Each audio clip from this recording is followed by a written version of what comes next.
යෝ යාළුවනේ ඔන්න හිතේ තිබ්බ ලොකු ආසාවක් තමයි මේ ඉන්ස්ටා මේ කැමරාවක් ගන්න එක. ඔන්න ඉතින් කැමරාව ගත්තා.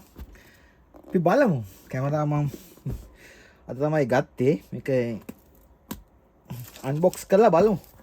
කොහොමද කැමරාව හොඳයිද? ඊට පස්සේ කැමරාවෙන් වීඩියෝ එකක් කරන් බලමු මේක කොහොමද වැඩ කරන්නේ. මට මේක ගන්න ගියා. මේක ගත Insta X5 8K 360 action cam.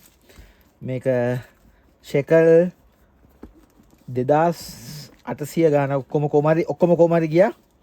3100ක් ගියා මෙමරි එකටත් එක්ක සම්පූර්ණ. හොන්න සම්පූර්ණ බොක්ස් එක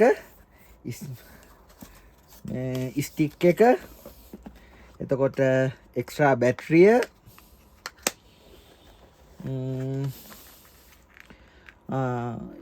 මැනුවල් චාර්ජර් නෑ මැනුවල් මේ මොකද පාවිච්චි කරන හැටි සම්පූර්ණ මැනුවල් විස්තරය තියෙන්නේ මේකේ. ඔන්න කැමරාව සම්පූර්ණ බොක්ස් එක. කොහොමද බාණ්ඩේ? බාණ්ඩේ අද අපි මේකෙන් වීඩියෝ එකක් කරලා බලමු මේක කොහොමද මේකේ වීඩියෝ එක රෙකෝඩ් වෙන්නේ කියලා. හරි 360ටම තියෙනවා. අද මේකෙන් වීඩියෝ එකක් කරලා දෙන්නම්. කොහොමද බාණ්ඩේ කියලා අපි බලමු. එහෙනම් ඊළඟ වීඩියෝ එකෙන් අපි හම්බ වෙමු. කට්ටියටම ජය.